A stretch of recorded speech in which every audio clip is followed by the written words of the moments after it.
एक है तालिबान और दूसरी है उनकी आइडियोलॉजी।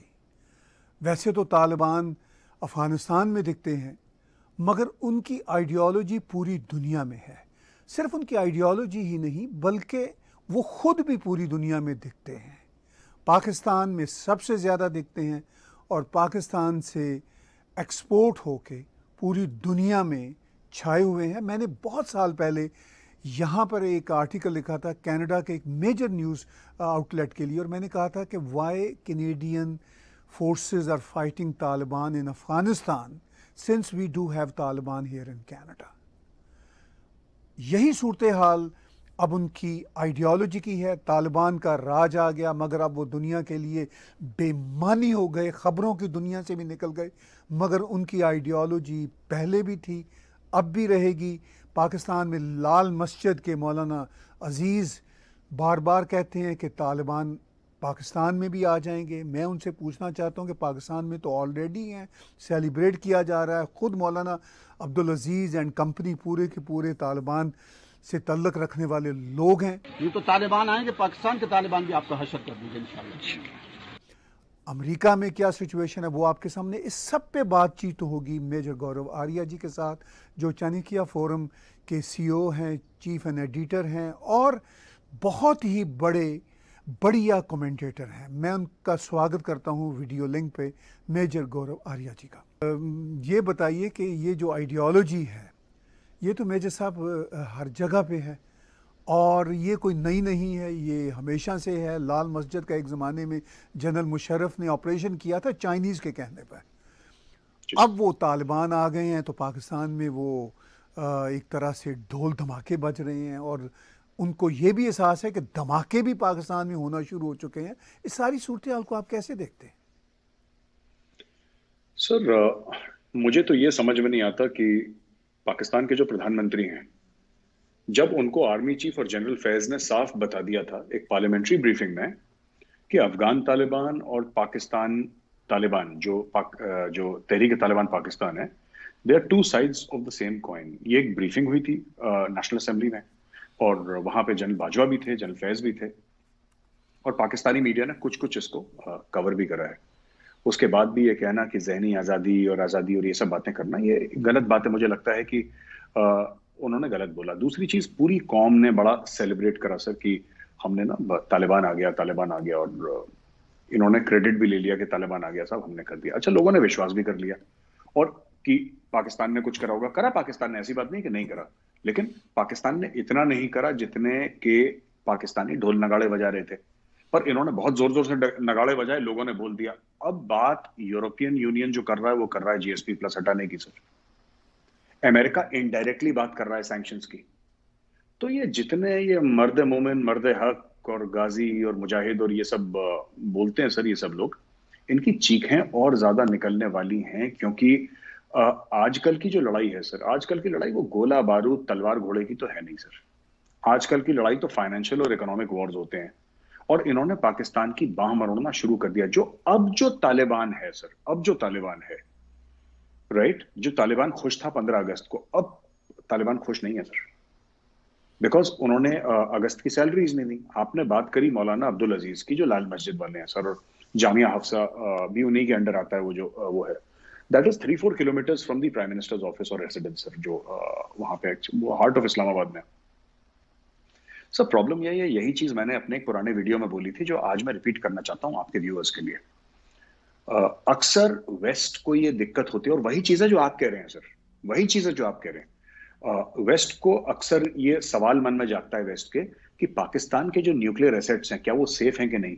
क्या इन पे तालिबान काबिज हो जाएगा? क्या ये तालिबान के हाथ में या किसी आतंकवादी या दहशतगर्द संगठन या तंजीम के हाथ तो नहीं लग जाएंगे पाकिस्तान के न्यूक्लियर एसेट्स? मैं कहना चाहता हूं कि आप ऐसे मत सोचिए कि किसी और बाहर वाले के हाथ लग जाएंगे, राइट? जो परवेज मुशर्रफ के ऊपर जो हमला था, कातिलाना हमला हुआ था सर परवेज मुशर्रफ के ऊपर, अगर आप नोट करेंगे सर, तो परवेज मुशर्रफ के ऊपर जो कातिलाना हमला हुआ था वो कब हुआ था? वो लाल मस्जिद के ऑपरेशन के बाद हुआ था सर। और परवेज मुशर्रफ के ऊपर कातिलाना हमला करवाने वाले कौन थे सर? पाकिस्तानी एयरफोर्स के serving members of the Pakistani air force, जो सबसे लिबरल, इन तीनों में सबसे लिबरल मानी जाती है। जस्ट इमेजिन सर, अब्दुल अजीज ने नहीं बोला कि मेरे ऊपर अटैक हुआ है तो तुम हमला करो। अब आप एक बात बताइए, जब लोग इतने ऑलरेडी, मैं 2008 2007 की बात कर रहा हूं, जब उस जमाने में लोग इतने ज्यादा रेडिकलाइज्ड हैं कि अपने देश के राष्ट्रपति को, अपने देश के आर्मी चीफ को मारना चाहेंगे, serving member of the armed forces, और वही आर्म्ड फोर्सेस के मेंबर्स हैं सर जो पाकिस्तान की न्यूक्लियर एसेट्स गार्ड भी कर रहे हैं। आप समझ रहे हैं मैं क्या कह रहा हूं सर? बाहर से आने की किसी को जरूरत नहीं है। तालिबान पाकिस्तानी फौज के, पाकिस्तानी माशरे के अंदर है, and not just Afghan Taliban sir, Tehreek Taliban Pakistan, ये पाकिस्तानी सोसाइटी, इनके गली कुचे मोहल्ले शहरों में है। वो तालिबानी सोच अभी है यहाँ पे। वो लोग नहीं जो लाहौर के और कराची के टीवी स्टूडियोज में, सर मैं उनकी बात नहीं कर रहा, उनमें भी तालिबानी सोच वाले हैं, लेकिन वो हैं सर जिनके बच्चे बाहर पढ़ते हैं और वो यहाँ पे पाकिस्तान में तालिबानी सोच दिखाते हैं। लेकिन आप ये देखिए सर कि कितनी बड़ी डिसर्विस है देश को कि इनको खुद तालिबान रोज मार रहा है सर। लोग ये बता रहे हैं, मेरे पास ऐसा कोई सबूत नहीं है, इसका कोई ऐसा प्रूफ नहीं है सर, लेकिन मैंने पाकिस्तानी मीडिया में सुना है कि पिछले 6-8 महीने में more than 87 attacks have taken place by the Tehreek Taliban Pakistan sir, छोटे और बड़े अटैक, और 125 से 150 से ज्यादा पाकिस्तानी फौजी मारे गए हैं, ऐसा पाकिस्तानी मीडिया में मैंने सुना है। मैंने कोई इसके आंकड़े नहीं देखे, मैंने डेटा नहीं देखा, लेकिन ऐसा मैंने अपने कानों से सुना है, आंखों से देखा है। पाकिस्तानी मीडिया में कहते हैं तो कि ये इतने जालिम लोग हैं, इन्होंने इतने लोग मारे हैं, और अब ये बात कर रहे हैं इनको माफ कर दो सर, क्योंकि इनके समझ में नहीं आ रहे सर, ये नहीं संभल रहे ना ये तहरीक तालिबान पाकिस्तान। तो इसलिए वो आरिफ अलवी साहब ने कुछ बयान दाग दिया हवा में, और शाह महमूद कुरैशी साहब ने कुछ बयान दाग दिया कि इनको माफ कर दो, और उल्टा उन्होंने बोल दिया कि तुम हमें माफ करोगे, हम तुम्हें माफ करते हैं, अगर तुम शरिया कबूल कर लो और तुम उल्टा तमीज से रहो तो हम तुम्हें माफी देने की सोच सकते हैं। तो इस नहज पे खड़ा है पाकिस्तान सर। आपने बड़ा अहम नुक्ता उठाया। आपने कहा कि पाकिस्तान की नेशनल असम्बली में पाकिस्तान के चीफ ऑफ स्टाफ और पाकिस्तान के ISI के सरबराह ने वाज़े तौर पर बताया कि तालिबान एक ही हैं, चाहे वो अफ़गानिस्तान के हैं चाहे वो पाकिस्तान के हैं। मगर इमरान खान उनकी ऑनरशिप बड़े फ़ख्र से लेते हैं, और अपने इंटरव्यू में वो यहाँ तक कह देते हैं कि भाई मुझे भी तालिबान खान कहा जाता है, लेकिन मैं यही दुनिया से अपील करता हूँ कि इनको स्ट्रीमलाइन कीजिए। अब वो उनकी जो मेन स्ट्रीमिंग करना चाहते हैं, वो तालिबान तो खुद मेन स्ट्रीमिंग को पसंद नहीं करते, तो इमरान खान क्यों इतना बढ़ चढ़ के उनकी ऑनरशिप लेते हैं? उनकी साइकी क्या है? सर उनकी साइकी कुछ भी नहीं है। आई थिंक मुझे कहना नहीं चाहिए, एक मुल्क के वो वजीर आजम है, लेकिन I think the man is a lunatic sir, he does not understand what he is saying. उनको ना आधे समय पे कुछ समझ में नहीं आता वो क्या बोल रहे हैं। यही इमरान खान ने, मैंने दिखाया भी था, मैंने ट्वीट भी करा सर, अगर आप मेरे ट्विटर पे नीचे जाएंगे आपको दिख जाएगा। इसी इमरान खान ने ये बोला था तहरीक तालिबान पाकिस्तान के लिए after the APS Peshawar attack. Sir आपको याद होगा 16 दिसंबर की बात है, इसने 1 महीने के बाद, जनवरी या फरवरी में, कभी ऐसा, अगर मैं गलत नहीं हो रहा, वो डॉन न्यूज पे मैंने ट्वीट करा है sir, it's on my Twitter handle, आप देख सकते हैं वहां पे जाके। इस बंदे ने तहरीक तालिबान पाकिस्तान को मेन स्ट्रीमिंग के लिए बोला सर,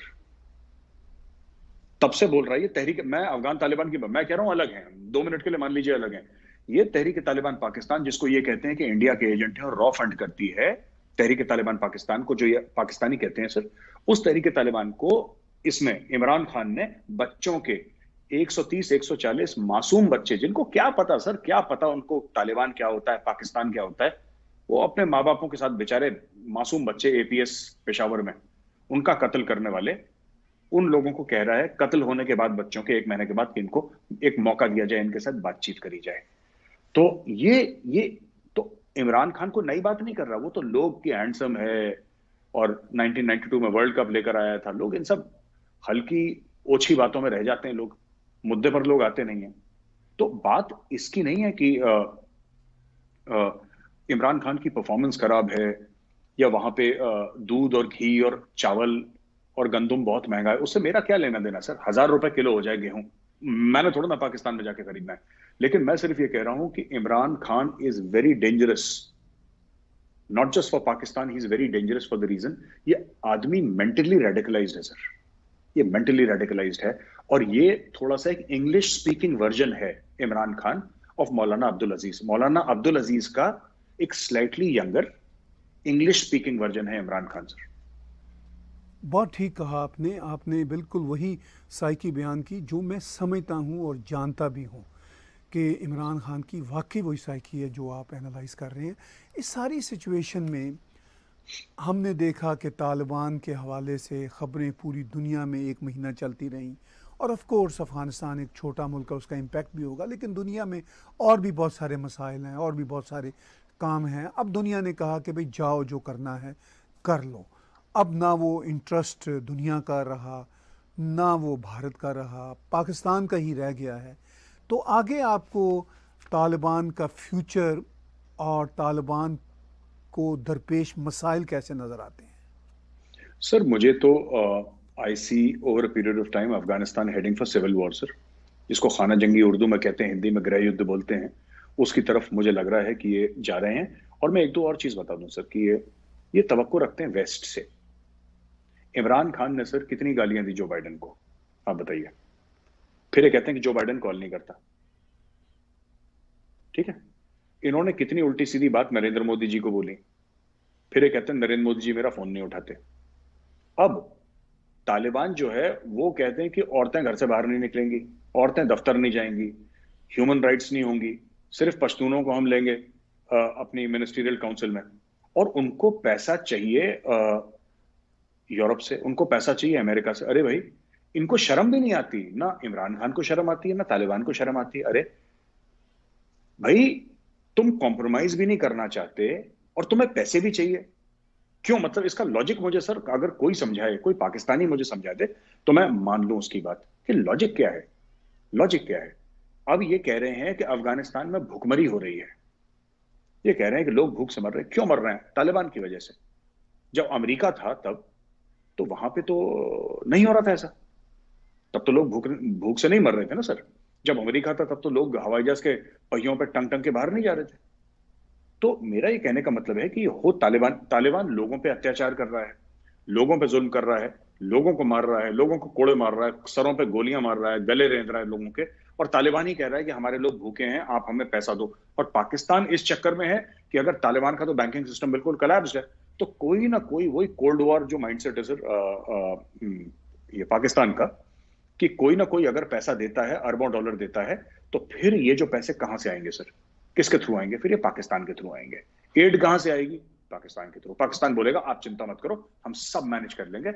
और वो भेजेंगे $1 बिलियन, पहुंचेगा वहां पे 100 मिलियन, बाकी 900 मिलियन यहाँ पे जर्नल खा के डीएचए में लगा देंगे, या आपके कनाडा में, अमेरिका में, इधर लगा देंगे पैसे पाकिस्तानी आर्मी। ये यही चाहते हैं, ये यही चाहते हैं। ये जब एड की बात करते हैं तो इन्होंने आज तक किसी और मुल्क के लिए एड की बात नहीं करी सर। मैं एक बात बताता हूं, इन्होंने कभी किसी, मैं मुस्लिम ममालिक की बात करूं, ये किसी और को नहीं बोलते सारा एड पाकिस्तान को दो। मैं ये पूछना चाहता हूं कि पाकिस्तान इतना एक्साइटेड क्यों है कि अफगानिस्तान में एड आए? मैं ये जानना चाहता हूं क्यों। इंसानियत की बात है, इंसानियत की बात है तो कितना सीरिया आग में लग रहा है सर, आग जल रही है सीरिया में, सीरिया में आग जल रही है। आप सीरिया के लिए क्यों नहीं मानते? वो भी तो इस्लामिक मुल्क है सर। इतने इस्लामिक मुल्क है जहां पे बहुत बुरा हाल है। इराक में कौन से अच्छा हाल है? कभी आपने बोला कि इराक को एड मिलनी चाहिए और पाकिस्तान जाके वहां पे करेगा? नहीं। ये अफगानिस्तान में इसलिए है क्योंकि नेबरिंग कंट्री है सर। और अगर एड आएगा तो इनका ये अनुमान है, इनका एक जिसको कहते हैं कि सर इनका एक आइडिया है, एक आइडिया है, एक गैम्बल है इनका, कि जो भी एड आएगी they'll have to take the help of Pakistan, तो कुछ हम भी इसमें कमा लेंगे, दैट्स इट। इनको अफगानों के लिए क्या प्यार है सर? इन लोगों को, इनको अफगानों के लिए कोई प्यार नहीं। They want to use Taliban as a strategic asset against India, against Indian influence in Afghanistan. कर लो, कर लो भाई। एक आखिरी चीज एक और कहना चाहता हूं सर, ये बड़ा कहते थे ना कि इंडिया तहरीक तालिबान को फंड कर रहा है और अफगानिस्तान से अटैक कर रहे हैं। अब तो इंडिया नहीं है अफगानिस्तान में सर, हम तो नहीं है ना अभी वहां पे। हमारे ये कहते थे कि 24 कॉन्सुलेट हैं सर, हमारे 4-5 कॉन्सुलेट थे वहां पे, 3, 4 या 5 ऐसे कुछ थे, मुझे याद नहीं ठीक से। नहीं साहब 24 हैं कॉन्सुलेट इनके। चलो अब 24 के 24 बंद हो गए, एम्बेसी बंद हो गया। अब अटैक क्यों कर रहे हैं ये लोग? अब क्यों सुसाइड अटैक हो रहे हैं पाकिस्तान के अंदर? अब क्यों फौजी मर रहे हैं? अच्छा, तालिबान तो बहुत अच्छे हैं, तहरीक तालिबान खराब है। साहब अगर तालिबान इतने अच्छे हैं तो सबसे पहले जब उन्होंने जेलों पे कब्जा करा अफगानिस्तान में, सबसे पहले उन्होंने तहरीक तालिबान पाकिस्तान वालों को छोड़ा इन जेलों से। वो भाई हैं आपस में सर, दे आर ब्रदर्स। ऐसी बात नहीं है कि वो अलग हैं ये अलग हैं, वो सब भाई हैं एक दूसरे के। They consider themselves to be brothers. और अगर पाकिस्तान को ये 1 रुपए की गलतफहमी है कि अफगान तालिबान कभी भी तहरीक तालिबान पाकिस्तान के खिलाफ एक्शन करेगा या एक्शन लेगा, तो इनकी बहुत बड़ी गलतफहमी है पाकिस्तान की, और इसका खामियाजा पाकिस्तान को भुगतना होगा। मेरे साहब, पिछले हफ्ते प्राइम मिनिस्टर नरेंद्र मोदी ने शंघाई कोऑपरेशन की जो एक कॉन्फ्रेंस थी उससे वर्चुअल खिताब करते हुए अफ़गानिस्तान का जिक्र किया और उन्होंने कहा कि इस रीजन में अब रेडिकलाइजेशन और एक्सट्रीमिज़म के बढ़ने का बहुत ख़तरा है। आप कैसे देखते हैं प्राइम मिनिस्टर नरेंद्र मोदी का बिल्कुल साफ शफाफ तरीके से बात करने का ढंग? क्या मैसेज है इसमें? सर देखिए, मैसेज ये है कि मैसेज सिंपल है सर। इंडिया ये कह रहा है कि if you jump the gun in recognising the Taliban, देखिए जब आप किसी भी कंट्री को डिप्लोमेटिकली आप रिकॉग्नाइज करते हैं sir, it puts certain things in motion sir. ठीक हो गया sir? You put some certain, it's not कि रिकॉग्निशन एक चिट्ठी उन्होंने दे दी, एक चिट्ठी हमने दे दी, इट्स नॉट लाइक दैट। इसमें बहुत सारी चीजें हैं, उसमें ट्रेड आ जाता है, उसमें एम्बेसी आ जाता है, उसमें आपके डिप्लोमेटिक बातचीत हो जाती है।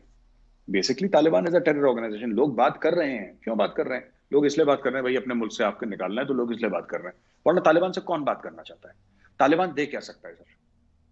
खुद तो किसी ना किसी मुल्क की भीख का मोहताज है वो। तालिबान दे क्या सकता है दुनिया को? अब ये कहते हैं कि कोई दुनिया कहे कि इंडिया को तालिबान को क्यों हेल्प करनी चाहिए तालिबान को।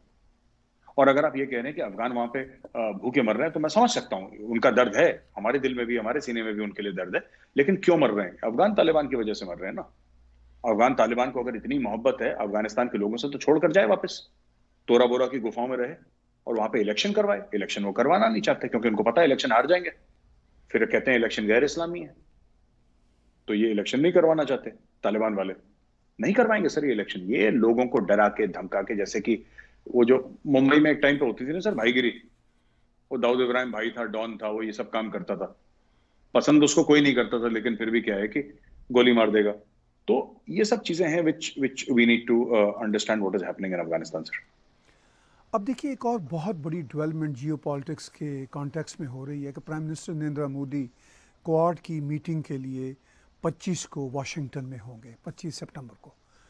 बीच में एकदम से ऑकस नाम की एक ऑर्गेनाइजेशन भी सामने आई।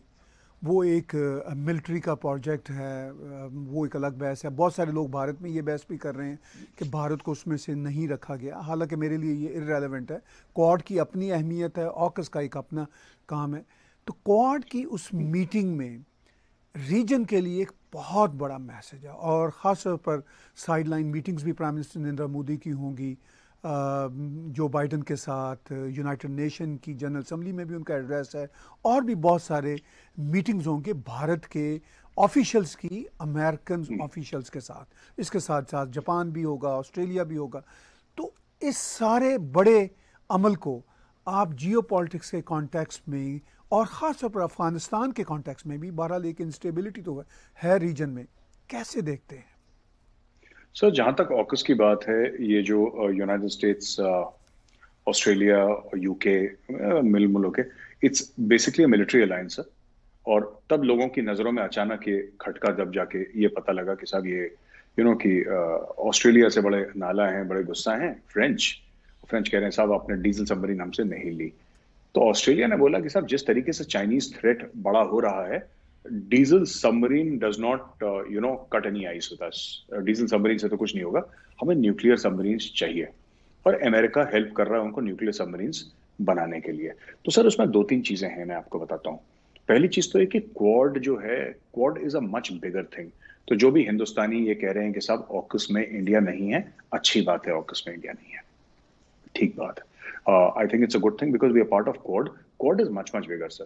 Quad is not just military; it's diplomatic, it's trade, and in the end, sir, what counts is money. ठीक है sir, what counts is money, and we don't want to give the impression. बाकी हमें चीनियों को ठोकना होगा ठोक देंगे, but we don't want to build up a military alliance against China, because sir, Quad देखिए आपने duplication क्यों करना है? AUKUS जो है, that is purely military, sir. जहां तक मेरी समझ है, AUKUS is purely military. Quad is military plus diplomacy plus trade plus commerce plus 20 other things.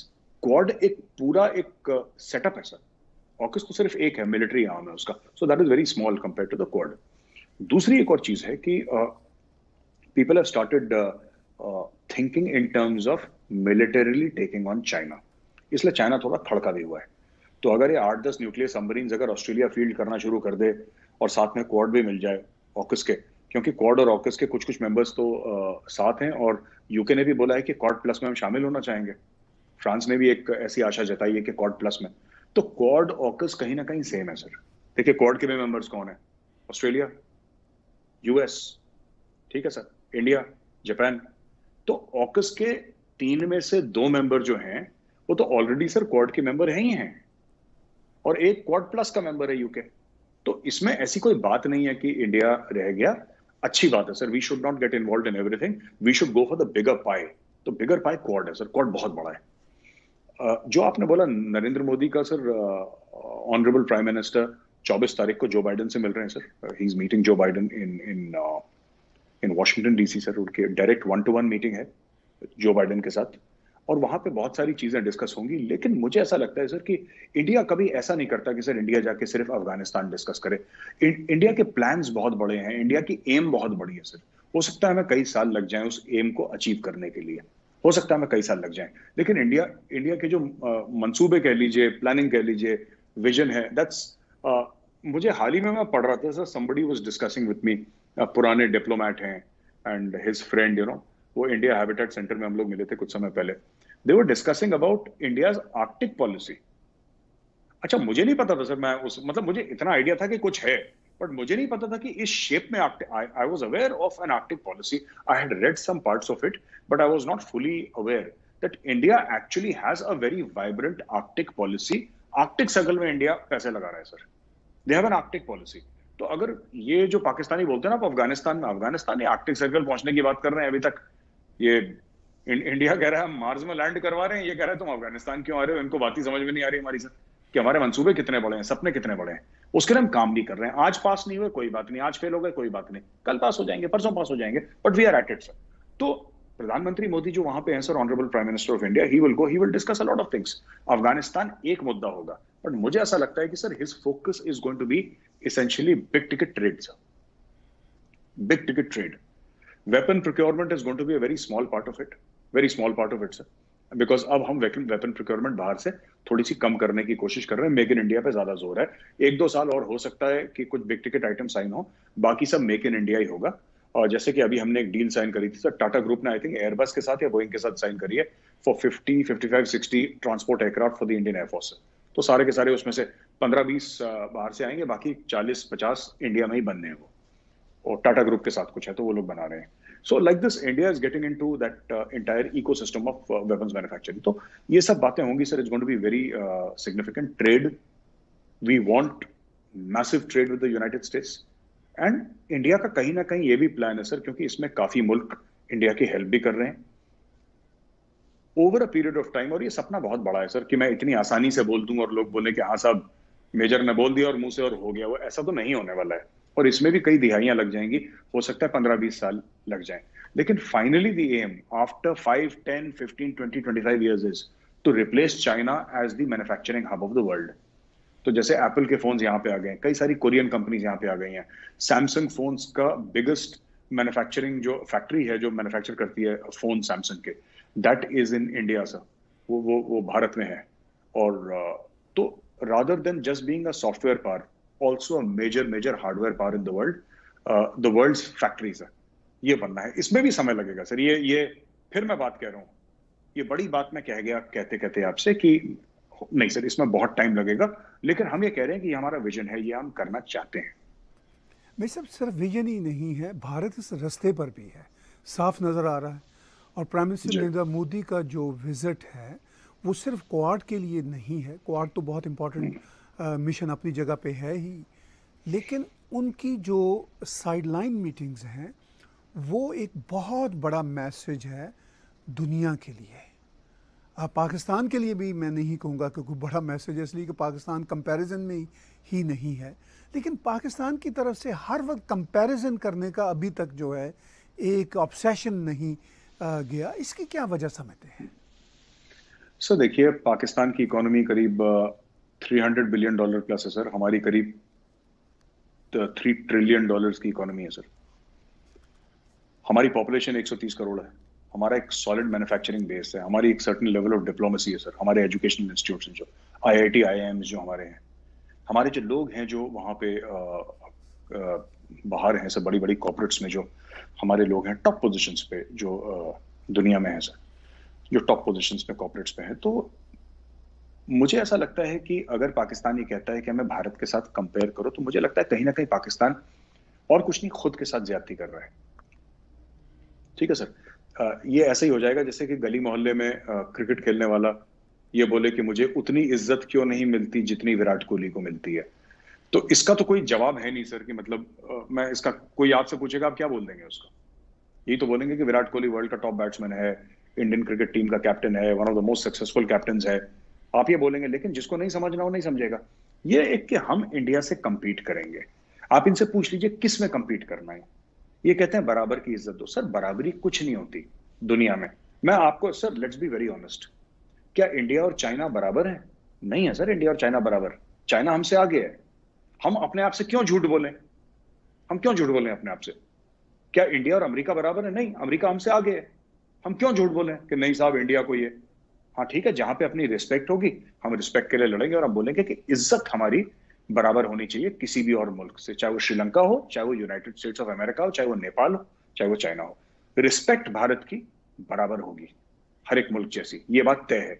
लेकिन अगर हम बोले कि नहीं साहब आप सब लोग हमें वही चीज दें जो आप किसी और मुल्क को देते हो, तो नहीं सर, वो तो आउटपुट पर डिपेंड करता है। हम अपनी आउटपुट बढ़ा रहे हैं, हम चाहते हैं कि हमारी जो वर्ल्ड में रैंकिंग हो चीन से ऊपर हो। लेकिन सिर्फ मैं अपने घर में बैठ के, कमरे में बैठ के आपसे बात करूं, उससे कुछ नहीं होगा सर। ये लंबी लंबी, ये तो छोड़ने से कुछ नहीं होगा, उसके ऊपर मेहनत करनी पड़ेगी और भारत उस रास्ते पे निकल गया है। हम लोग मेहनत कर रहे हैं सर, हम अपना मैन पावर डेवलप कर रहे हैं। हमने इंस्टीट्यूट्स खोले हैं, स्किल इंडिया के इंस्टीट्यूट्स खोले हैं, मोदी गवर्नमेंट ने खोले हैं सर। हमारे इंजीनियरिंग कॉलेजेस खोले हैं जो कि top technical man power churn out कर रहे हैं सर। टॉप मैनेजमेंट ग्रेजुएट्स हमारे वर्ल्ड क्लास इंस्टीट्यूट्स में से हमारे कुछ इंस्टीट्यूशंस का नाम आता है। वर्ल्ड क्लास मेडिकल फैसिलिटीज हमने शुरू करी हैं, वर्ल्ड क्लास डॉक्टर्स यहां से निकल रहे हैं सर। तो अगर हम कहते हैं हमें वर्ल्ड क्लास बनना है, तो उसके पीछे वर्ल्ड क्लास मैन पावर चाहिए सर, क्योंकि बंदा ही तो ले जाएगा ना आगे, खुदा तो नहीं आएगा ऊपर से हेल्प करने के लिए। You have to do it yourself. There is no, God is not coming to help you. Help me, help you, help Pakistan, help India, help anybody. आप खुद ही करना है आपको, तो खुद ही करना है, उसके लिए तैयारी करनी पड़ेगी, खून पसीना बहाना पड़ेगा।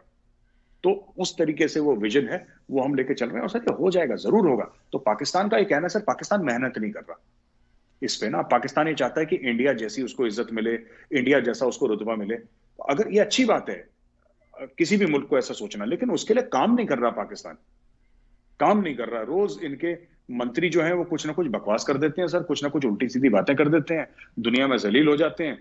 शहरियार अफरीदी का आपने केस सुना ही होगा हाल फिलहाल में।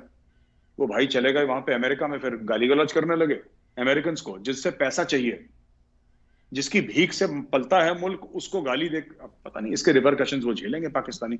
मैं ये मेहनत नहीं करना चाहते sir, they don't want to.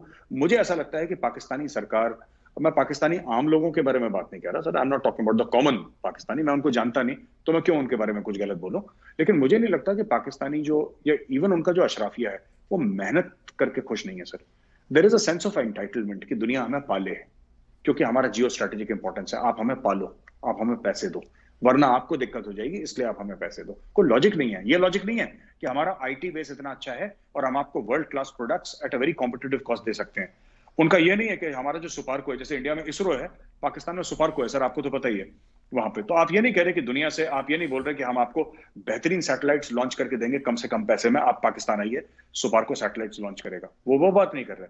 वो ये नहीं कह रहे कि हमारे पास भी एक वैक्सीन इंस्टीट्यूट है या हमारे पास भी ऐसी कोई कंपनी है जो वर्ल्ड क्लास वैक्सीन बनाती है, आप आइए। वो ये नहीं कह रहे, वो ये कुछ भी नहीं कह रहे सर। वो ये नहीं कह रहे कि हमारे पास IIT और IIM है और हम वर्ल्ड क्लास मैनेजमेंट ग्रेजुएट्स या वर्ल्ड क्लास इंजीनियरिंग ग्रेजुएट्स निकाल रहे हैं, जो कि दुनिया में जाके सर टेस्ला से लेकर, एप्पल से लेकर, गूगल से लेकर ऐसी ऐसी बड़ी कंपनियों पर राज कर रहे हैं, वहां पे नाम कमा रहे हैं, देश का, भारत माँ का नाम ऊंचा रख रहे हैं, मान सम्मान भारत माँ का ऊंचा रख रहे हैं सर। वो ऐसा नहीं करा रहे कि हम ह्यूमन रिसोर्स ऐसे बनाएंगे कि पाकिस्तान से निकला हर एक बच्चा या बच्ची आगे जाके पाकिस्तान का सफीर बने, पाकिस्तान का एम्बेसडर बने, पाकिस्तान का राजदूत। वो ये नहीं कह रहे। बस एक कंप्लेंट है दुनिया से कि आप हमें भारत से इक्वल क्यों नहीं रखते, एक कंप्लेंट है बस, दैट्स ऑल, शिकवा है। आपने अभी शहरियार अफरीदी का जिक्र किया। और अमेरिका में वो चहलकदमी करते हुए अपने दोस्तों के साथ अमेरिका के कल्चर पे वो बातें करते हैं। बच्चियों का जो यहाँ पे ज़िंदगी गुजारने का अंदाज़ है उन्हें पसंद नहीं, उसको वो एक बहुत ही बड़ी इंसानी ज़्यादती करार देते हैं और बिल्कुल समझते नहीं मामले को। इमरान खान जो अमेरिका यूरोप में ख़ुद प्ले बॉय रहे और वो भी इसी वेस्टर्न कल्चर को जिससे वो खेलते रहे, जिसको अब्यूज़ करते रहे, वो भी इसके बारे में बड़ी नीच सतह की बातें करते हैं। मैं ये बात खुल के कहूँगा, जब कोई भी हमारे कल्चर के बारे में, मैं कैनेडियन हूँ, एक प्राउड कैनेडियन हूँ, मैं ये देखूँ कि अगर कोई भी इमरान खान जैसा, शहरयार अफरीदी जैसा हमारे कल्चर को ना समझे और इसी पे घटिया घटिया बातें करे। आपने अभी इसका जिक्र किया। मैं सब यहाँ पे बदकिस्मती से पाकिस्तानी जो बसते हैं अमेरिका कनाडा में, शहरयार आफरीदी तो विज़िट करते हैं, उनकी अक्ल पे तो मातम किया जा सकता है। रहने वाले लोग 30-30, 40-40 साल से रहने वाले पाकिस्तानी बैकग्राउंड के लोगों को मैं जानता हूँ, सभी नहीं मगर आधे ज़रूर इसी तरह की बातें करते हैं। इस माइंडसेट को कभी आपने एनालाइज किया? सर मुझे तो बात समझ में नहीं आती। अगर आपको नहीं कनाडा पसंद है तो वापस चले जाओ पाकिस्तान, क्यों रह रहे हो कनाडा? आप आए क्यों थे कनाडा? या तो ये बोलें कि सब हम कनाडा आए, हमें पता नहीं था कनाडा सब इतना बुरा होगा, हम फंस गए यहाँ पे, या तो ऐसा बोलते हैं साफ सीधे कि अब पाकिस्तान, पर पाकिस्तान आप जाइए, पाकिस्तान की सिटीजनशिप मिलना तो कोई मुश्किल बात है नहीं। ये बेसिकली क्या है सर, मैं बताता हूं। इन्होंने कभी कनाडा को अपना मुल्क नहीं समझा। इनको एक पैसा कमाने का जरिया चाहिए था। इसलिए आप कभी भी देखिएगा, मैं वैसे नहीं कह रहा, I am not trying to compare, but आप देखिएगा कि success ratio of Pakistanis living abroad is very less sir. आप देखिए, आपको ना, अगर आपको पानी में रहना है तो आपको तैरना आना पड़ेगा, आपको अपने आप चेंज करना पड़ेगा। अगर आपको लगता है कि ये गैर मुसलमान हैं या बुरे लोग हैं, तो आप तो वैसे भी एक इस्लामिक मुल्क में थे, पाकिस्तान में थे, आप आए क्यों फिर वहां पे? आप क्यों आए? किस लिए आए आप कनाडा? सिर्फ डॉलर कमाने के लिए आए। अच्छा, दूसरी चीज है कि आपने फायदा भी उठाया पूरे कनाडा के फ्रीडम्स का, सबका फायदा उठाया। तो अगर आपने हर चीज का फायदा उठाया, इसका मतलब आप लॉयल नहीं है उस मुल्क के लिए। आप जिस देश के लिए, आप जिस मुल्क के लिए वफादार नहीं हैं, आप उस मुल्क को गालियां दे रहे हैं, फिर आप उस सिस्टम में तरक्की कैसे कर सकते हैं? तो इसीलिए आप देखिएगा, देखिए इंडियंस क्या है, कहीं पे भी जाते हैं सर घुल मिल जाते हैं। इंडियंस अपनी दिवाली होली मनाएंगे सर, अपना ईद मनाएंगे, गुरुपूरब मनाएंगे, जो भी मनाएंगे। जनरली आपने इंडियंस में देखा होगा सर, हिंदू हो मुसलमान हो, ये क्या है कि sir we tend to mix far more easily with the local sir. जो हिंदुस्तानी होगा ना, क्योंकि सर हमारा कल्चर वैसा है। पाकिस्तानी क्यों नहीं मिक्स करते सर? आपने देखा होगा ये अपने गेटोज में रहते हैं ज्यादातर, सबकी बात नहीं कर रहा, बट मेनी ऑफ देम। क्यों? क्योंकि सर पाकिस्तानियों ने, देखिए जो पाकिस्तानी मुसलमान है, ठीक है सर, जो पाकिस्तानी मुसलमान है, उसने क्या देखा है बचपन से? उसने तो सिर्फ मुसलमान देखे हैं सर। उसको पता ही नहीं कि जो दूसरा बंदा है उसके साथ डील कैसे करना है। उसने कभी अपनी लाइफ में हिंदू नहीं देखा। अगर हिंदू देखा तो उसने लाते मारी, घूसे मारे, गालियां दी उसने, ठीक है। उसने कभी सिख नहीं देखे, उसके कभी दोस्त नहीं हुए। उससे पूछिए मुसलमान से, कभी पिछली बार, रेयर होगा कोई पाकिस्तान में 10,000 में, 50,000 में, 1 लाख में कोई एक होगा ऐसा पाकिस्तानी मुसलमान। आप उनसे पूछिए भाई, कब ऐसा हुआ कि तुम किसी हिंदू दोस्त के यहां गए दिवाली के दिन या होली के दिन उसको विश करने के लिए? ऐसी बात नहीं कि कोई पाकिस्तानी नहीं करता, आई एम श्योर कुछ होंगे, लेकिन those are a rare exception, right?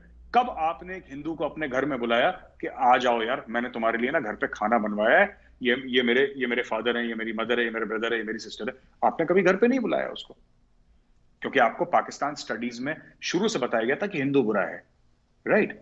India में ऐसा नहीं है सर। मेरे दोस्त हैं मुसलमान, मैं उनके घर आता हूं, मेरे घर आते हैं।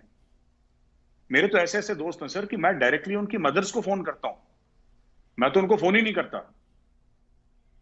मुझे अगर कुछ खाना हो बढ़िया तो मैं डायरेक्टली उनको फोन करता हूं कि आंटी मैं आपके घर पे आ रहा हूं। तो आंटी कहती है, बेटा शादाब को बताया? मैं शादाब गया खड्डे में, उससे कौन पूछ रहा है शादाब को? वो जब मिलेगा तब मिलेगा, बाद में देख लेंगे उससे। लेकिन वो अपना बेटा समझती है मुझे। मैं उनके घर चला जाता हूं, उसको बाद में पता लगता है कि शाम को जब ऑफिस से आता है तब पता लगता है कि यार ये घर पे आया था। तो इंडिया में इसलिए देखिए, जो हमारा डिस्टिंग इंडिया में जो है कल्चर, उसकी वजह से तो हम लोग सर पूरी दुनिया में लोग इंडियंस का लोहा मानते हैं, because we get adjusted very easily everywhere sir. हम लोग बहुत जल्दी एडजस्ट हो जाते हैं, हम लोग बहुत जल्दी अपना लेते हैं किसी को भी, क्योंकि वो एक प्लूरलिस्टिक सोसाइटी से हम लोग बिलोंग करते हैं। पाकिस्तानी प्लूरलिस्टिक सोसाइटी से बिलोंग नहीं करते। सारे मंदिर तोड़ दिए सर, सारे गुरुद्वारे तोड़ दिए। जो हेड ग्रंथी थे करतारपुर साहब, उनकी बेटी को लेके अगवा कर दिया। हजारों हिंदू लड़कियों को आपने कन्वर्ट कर दिया, रेप कर दिया, फोर्स मैरिजेस कर दी बुजुर्ग मुसलमानों से जो बुढ़े हैं 50-60 साल के। तो फिर आपने तो वही देखा ना, एक किस्म का आपने माहौल देखा।